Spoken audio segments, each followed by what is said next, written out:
Welcome back. ہم بات کر رہے ہیں کہ کیا ملک واقعی دیوالیہ ہونے کے قریب ہے، اور پچھلے سیگمنٹ میں ایک بات اٹھی کہ حکومت کیسے بنے گی. خلیق کیانی صاحب، حفیظ شیخ جو کہ فائننس منسٹر ہیں، انہوں نے آج تک کیا کیا؟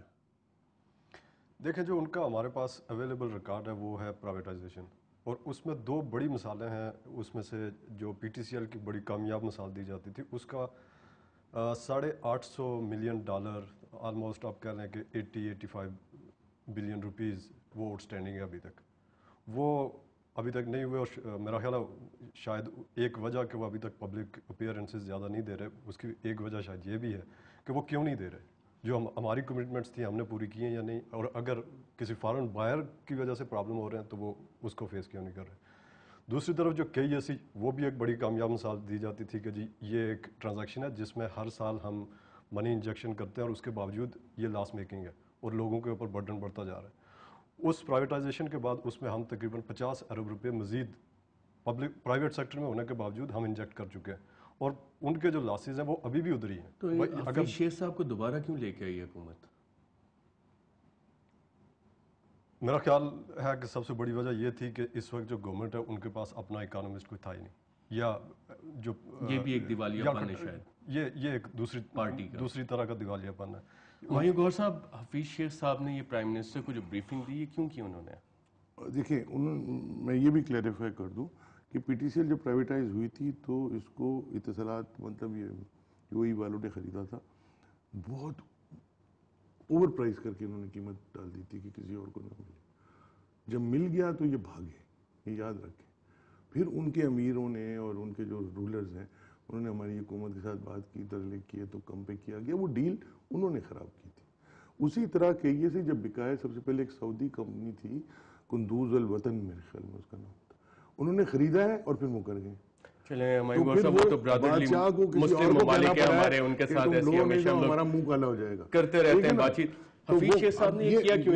ان کے دماغ میں یہ تو نہیں کہ شاید انٹرنیشنل اگر ہم بینکرپٹ جائیں گے تو لونز شاید رائٹ آف ہو جائیں؟ نہیں جی، رائٹ آف تو اتنی آسانی سے نہیں ہوتے.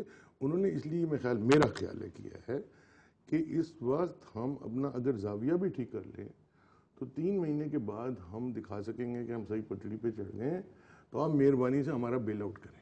سر 6 مہینے پہلے آسٹریٹی میئرز کے لیے کیبنٹ نے ایک پورا پلان اپروو کیا تھا، ابھی تک تو اس میں اس کو فالو کوئی نہیں کرتا. یہی تو میں کہتا ہوں، ڈیسیژن ہو جاتی ہے اس کو امپلیمنٹ کوئی نہیں کرتا. Loan right of is in extreme. یہ تو میرا مطلب ہے یہ بات چل رہی ہے کہ آپ انٹرسٹ پیمنٹس کو فریز کریں. لون رائٹ آف تو دور کی بات ہے نا، آپ انٹرسٹ پیمنٹس کو اپنی فریز کریں فار اے پرٹیکولر پیریڈ، پروویژنلائز ہو سکتا ہے، ایسی بات نہیں ہے. جنرل موٹرز کے لیے $multi-billion رائٹ آف ہوا ہے، وہ تو رائٹ آف ہوا ہے. اب اگر کوئی مجھے یہ کہے کہ جنرل موٹرز کے لیے 2000 جاب کے لیے اور سرٹن اکانومک چیز کے لیے تو سارا کچھ چیزیں سسٹم ہو سکتی ہیں. تو پاکستان جو بھی جس رول میں بھی ہے، جو اس کی کرٹیکل امپورٹنس ہے، بات یہ ہے بات کون کرے گا. جو لوگوں نے خود ساری زندگی نوکریاں کی ہوئی IMF اور ورلڈ بینک میں، they do not have the guts کہ وہ ان انسٹیٹیوشنس کو بیلنس کریں، اور ایک ان کا تھنکنگ پروسیس بھی اس کے اندر ہے.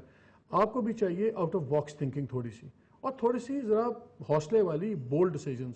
دنیا میں اگزامپلس ہیں، برازیل بھی ہے، دوسرے بھی ہیں. آج برازیل کی اکانومی کی آپ بات کرتے ہیں، 3 میں اس کو آپ کرتے ہیں، ایک ہی جملے میں سانس میں بولتے ہیں، انڈیا، چائنا، برازیل.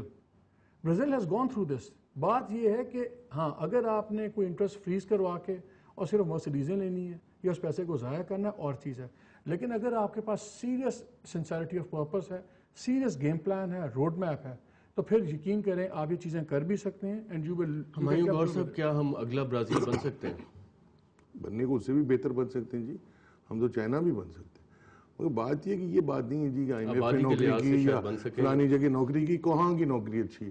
اب آپ نے یہ نان اس طرح کے لوگ، اسحاق ڈار صاحب بھی آئے، نوید قمر صاحب بھی آئے، کیا انہوں نے گل بکھیرے.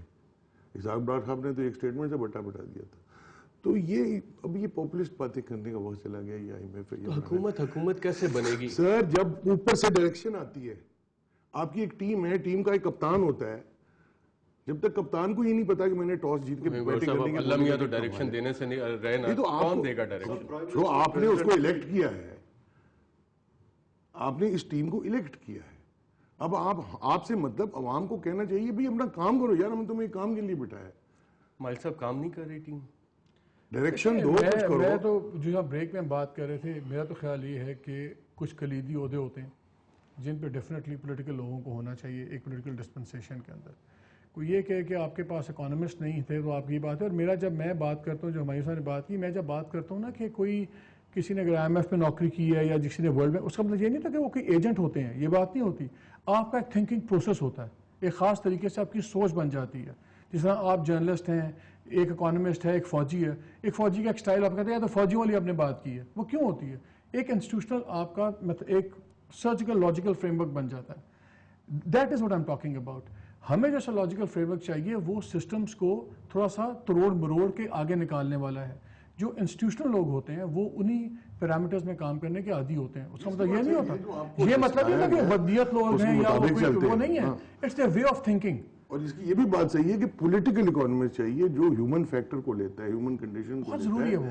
مگر دیکھیں نا ابھی آپ کے پاس سیاسی گورنمنٹ ہے, سیاسی گورنمنٹ اپنے منسٹرز, کیبنٹ, اور سب سے اہم فائنانس منسٹر ہی ہوتا ہے, اس کو پارلیمنٹ سے لیتی, نیشنل اسمبلی سے یا سینٹ سے. یہ کیوں نہیں لیتی؟ وہ اس لیے نہیں لیتی کہ کوئی بندہ ہے ہی نہیں اس قابل, اس لیے پھر ان کو باہر سے ایک بندہ لانا پڑتا ہے, اس کو زبردستی سینیٹر پہلے شوکت ان کو بنایا. واقعی اس قابل نہیں ہے, آپ پوری زندگی فائنینس اکانومی پہ کور کرتے رہے, گہری نظر ان کو بنا دیں.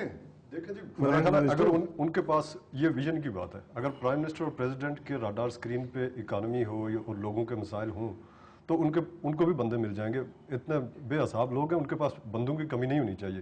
لیکن جب وہ ڈیسیژن لیں, ان کے اوپر امپلیمنٹیشن نہ ہو, جو کابینہ کے فیصلے ہیں ان کے اوپر عمل درآمد نہ ہو, تو پھر اس میں کوئی فائنانس منسٹر ہو یا کوئی امپلیمنٹیشن کیوں نہیں ہو رہی؟ کیا حکومت کے پیچھے کچھ انویزیبل فورسز ہیں جو اس کو کام نہیں کرنے دیتے؟ گورنمنٹ کو اس سائیکی سے نکلنا ہے کہ day to day survival psyche سے نکلنا ہے. ہماری جو گورنمنٹس کے اس وقت پھنس گئے ہیں ایک سائیکل میں, جو بھی وجوہات ہیں, وہ ایک سروائیول کے اندر ہے کہ آج کا دن ٹپاؤ اگلا دن چلے. نیشن بلڈنگ میں اور فیوچرسٹک ان کو ابھی آج اگر یہ ایک واضح ورک پلان دے دیں. بالکل. ہمایوں غور صاحب, محمد مالک صاحب, خلیق کیانی صاحب, آپ تینوں کا پروگرام میں شرکت کا شکریہ. ہمیں شاید آؤٹ آف باکس تھنکنگ بھی چاہیے اور ایک کلیئر روڈ میپ بھی چاہیے, اور 2 مہینے بعد شاید ہم دوبارہ اس پہ بحث کریں کہ ملک دیوالیہ ہوا یا نہیں, اور اگر نہیں ہوا تو کن وجوہات سے نہیں ہوا, اور اگلے کیا مسائل آ رہے ہیں. آپ ہمیں اپنا فیڈ بیک بھیج سکتے ہیں reporter@dawnnews.tv پہ, یا ڈان ٹی وی رپورٹر کو جوائن کر سکتے ہیں فیس بک, ٹویٹر اور اسکائپ پہ. اجازت دیجیے, اللہ حافظ.